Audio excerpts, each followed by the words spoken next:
I've literally just gotten up and brushed my teeth. And here we are, making another video. This may actually be a quick one because of how early,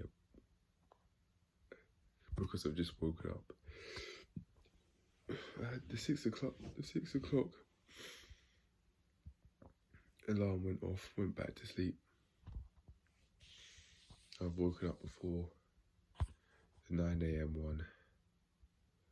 I actually turn it off so it's easy for me to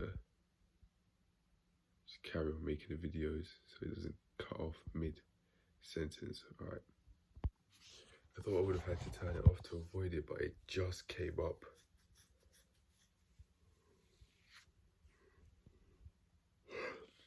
And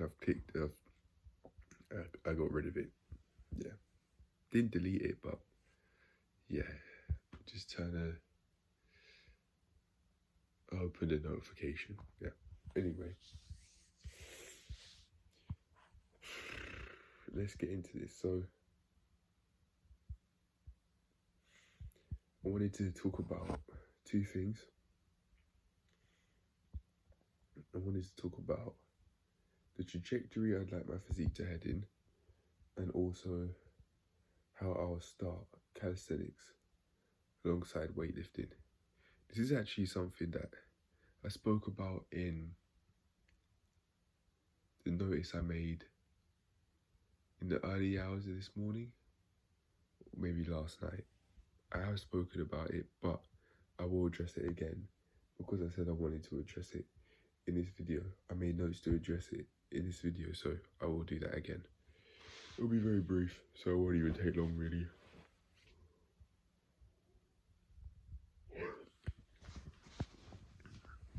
But as for the trajectory I'd like my physique to head in, I've thought about it in the past and my ideas haven't changed. I'd like to look similar to growth through calisthenics. He looks like he's perfect, an amazing combination of all-rounded. He has his strength and he looks like he's not hindered by that strength. By that I mean he looks like he's not only strong but agile as well. He looks like he can run fast. And I'm not just saying that either. I've seen his 2.5-year transformation video in which he has some clips of him running up and down a path somewhere. So it looks like his strength and his size is helping him rather than holding him back, and that's something that I'm looking for. I'm not looking to be held back by my size and my strength. I don't want to look like Eddie Hall for the sake of my own safety. So if someone were to put my health and safety at risk, and for whatever reason, because they pulled out a gun or a knife, for example, and I've decided to run, I'm not going to be able to run as quickly as I could because I am that big and I'd have that much muscle I'd have to carry around everywhere.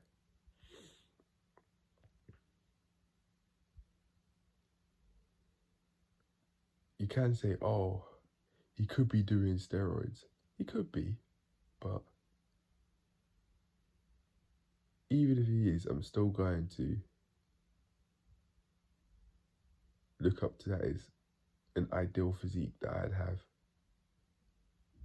because I haven't yet gotten to a level where I'll put on a lot of size and my abs are showing like that and my legs are big in size too.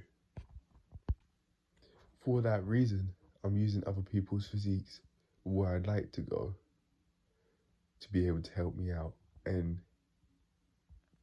make it easier for me to get to what I consider my ideal physique, because I can't visualize it extremely realistically because I haven't got there yet. When I do get there for the first time, then it'll be extremely easy. But I can't right now because I haven't become all-rounded where I've put on so much muscle in all areas of my body, and I've come so far in my calisthenics and my weightlifting, but soon though.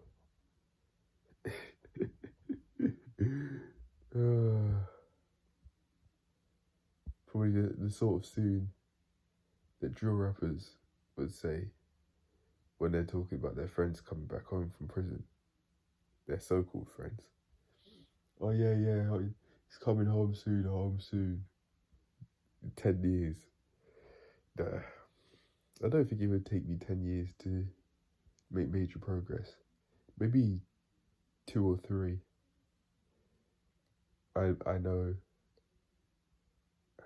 I think Grow Through Calisthenics was saying it would take around 2 years to see substantial progress. I am certain that's where I got it from, and I'm not actually thinking that myself. We'll see. That's all I could say on that one. That's my thoughts on the matter. Those are my thoughts on the matter, not his. But yeah, we'll see.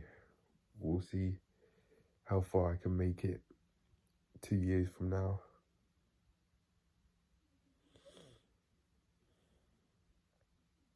My physique will certainly be much improved from what it currently is. I'll make sure of it. I would have made so much progress in the space of 2 years, man. Come on.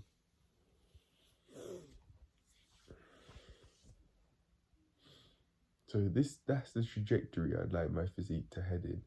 But where am I at now? I mean, I've got really big legs. My calves have a little bit of size to them when I stand up. But when I flex my calves, goodness gracious me, they have quite some definition. My quads have quite a bit of definition as well. I know I can flex my hamstrings, but I don't know how to really look for definition in my hamstrings. I do know how to flex them though. That's all I've got really.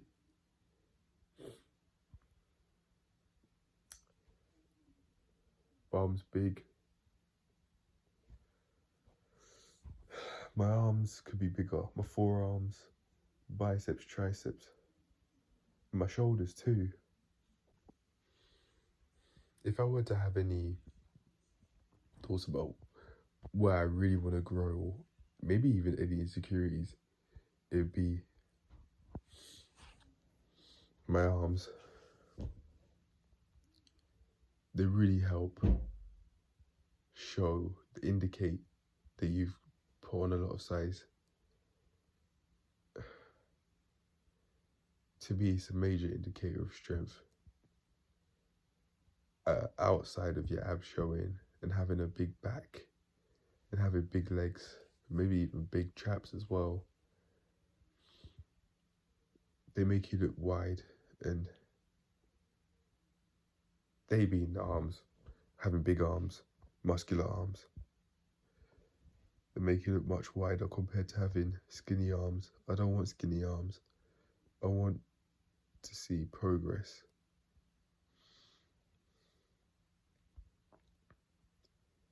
Especially with my arms.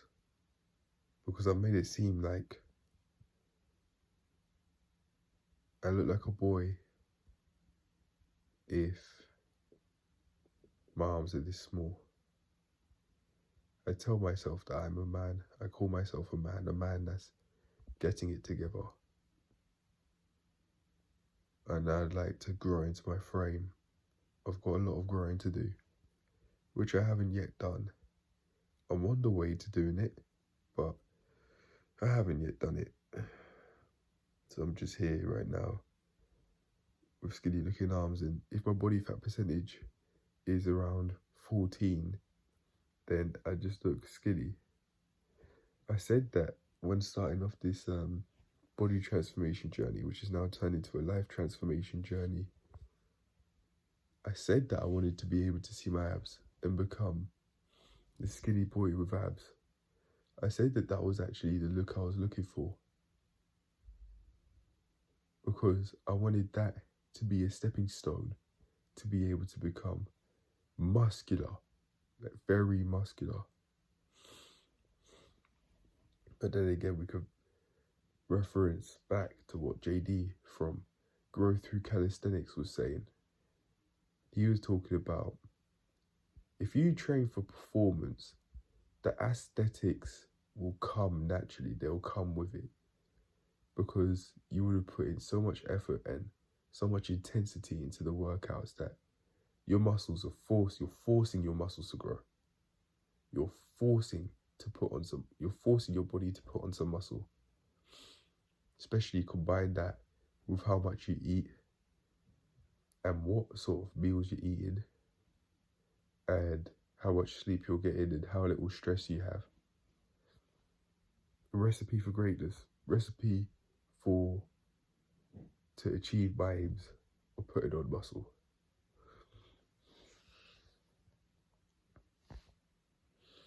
I think I really have to undo that programming and undo that way of thinking. You can be fully grown. You can be a grown-ass man doing grown-ass things. But with slim arms. I do have to remind myself that I'm not any less of a man with slim arms. I'm not any less masculine with slim arms. It seems that I've been conditioning myself to believe that, so that I potentially, just so that I get a move on and that I actually put on some size. But in reality, I really am not any less of a man, any less masculine, or any less of a human being with slim arms rather than extremely muscular arms. Arms similar to Growth Through Calisthenics. I keep on referring to him because I like how his physique looks.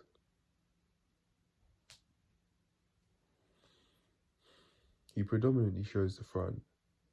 I can't really say that I've seen him show the back. He certainly might have done, but I can't really say that I remember him showing the back. And I can't really say I've seen him, from memory, show his legs either. It is his life, he does what he wants to do. But for me personally, that'd be helpful so that I'd be able to more clearly visualize something that I'm looking for. When I get to what I'm looking for, I'll leave it at that. And it's going to be amazing. Every single day I'll be able to wake up with what I consider an ideal physique. That sounds like an amazing life. Life started to become more fun now that I'm allowing myself to experience a lot more peace on a daily basis. And I'm doing more of what I want to do on a daily basis. After listening to that concentration audiobook that I've been making myself listen to for long periods of time as well.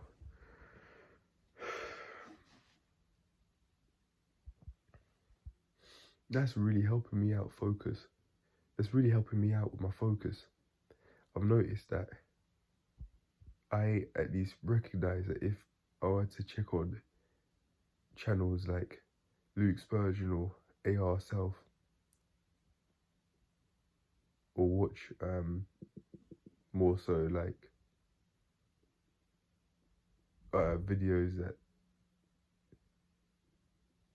females will make that aren't really self-improvement related, like related to going out, going on holiday, leaving the country, or actually, in fact, going to a different area of the country. America's big. For context, most of them would be American. Yeah, me watching these females it would be impulsive. And let's not pretend. If I didn't think that their face looked attractive because of how symmetrical it is, I wouldn't be watching. Let's not pretend, let's not play games. I wouldn't. And I really believe this because I haven't really gone out of my way to watch someone that I consider not conventionally attractive. Attractive in the form of their looks. That's what I mean by that. That's what I've been hearing on the interwebs with all these compilations. Oh my god. Describe a time a guy did something to you that lowered your esteem to the depths of hell. Or describe one time that you knew the relationship was over. Or describe one time, describe how you knew that he was cheating on you.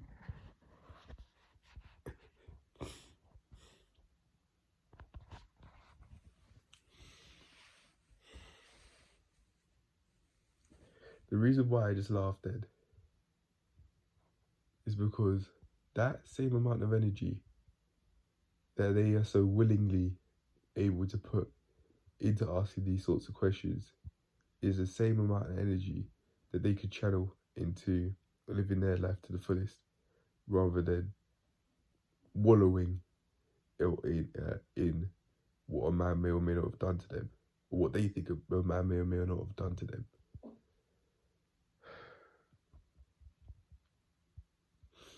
I wait for the day that there are many female YouTubers out there, well, females who create content related to tracking their mental health, not just talking about it, but tracking their mental health on a daily basis, like how I do in the weekly health reviews.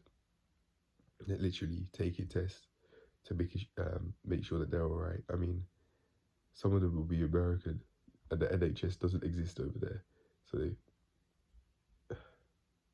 they might not be able to take the test. I don't know, but any sort of like legit depression and anxiety self-assessment review, something similar to what the NHS do, and seemingly something similar to what the BetterHelp do as well.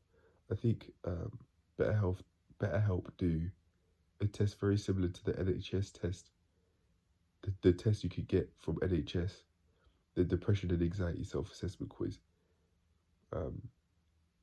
They seem very similar. I was watching an Emma Claire video, and she was advertised in BetterHelp, I think because BetterHelp sponsored the video or something like that.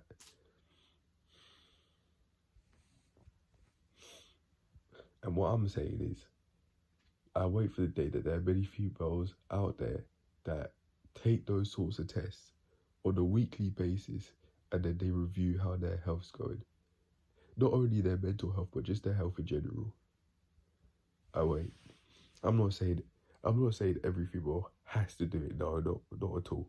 But I'm just saying that it would be nice if people track their health like how I track mine. The world would be a better place. The world would probably be a more peaceful place if people worked on allowing themselves to achieve peace. It seems to be with these sorts of females who create videos on YouTube that are about like hauls, just clothing hauls in general, also maybe gym hauls too, or GRWM videos, get ready with me videos, makeup.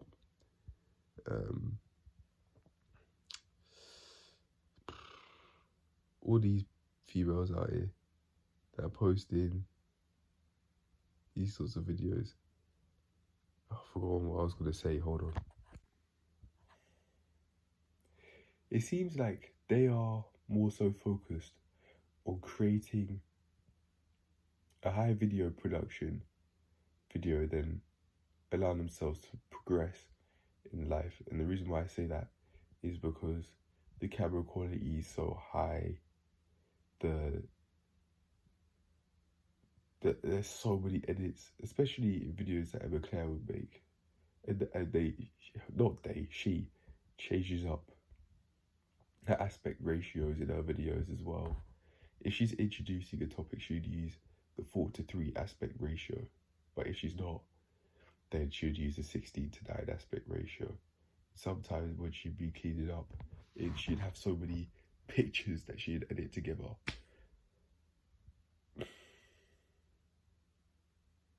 That same energy that she put into making those sorts of videos, imagine if she put that into tracking her health on a daily basis, or making YouTube videos. And she kept on doing it over and over and over and over again.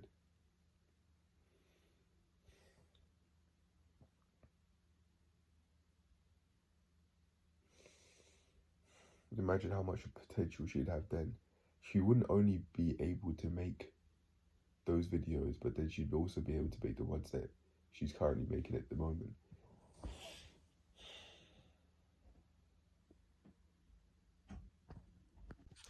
That's also reminded me about how I want to make videos. In fact, I still want to make the daily videos, but I'd also like to make high quality pieces too, well edited, high quality pieces that that'd take a few days for me to make, and then it just uploads when it uploads.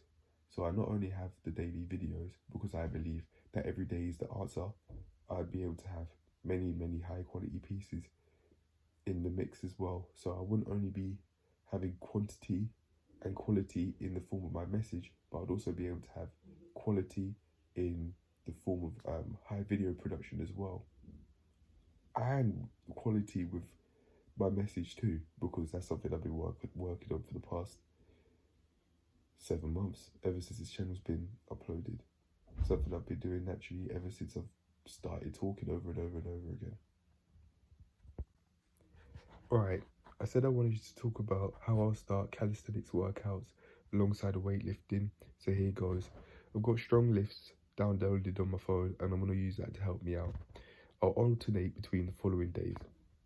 On one day, I'll do what's on Strong Lifts, compound lifts, and then I'll do my calisthenics. And then on the second day, I'll be doing the Strong Lifts and then doing isolation exercises that I think the compound lifts miss, like bicep curls, tricep extensions, exercises that isolate each shoulder head, forearm exercises as well, traps too, maybe some weighted ab crunches as well. Yeah, that's it. It really is as simple as that. The reason why I'm going about things this way is because when I noticed that when I was doing calisthenics every day, it was painful. It eventually got painful, and I could experience pain in my wrist by touching anything, by putting my hands down on anything. And I don't want to be doing calisthenics every single day because of that. I'll be going out my way to avoid that pain, that injury. Anyway, that's it. I'm done. This is the end of the video, and I'll see you in the next one. I was going to leave it without an outro, but I just felt it was really lacking without one, so here it is. Anyway.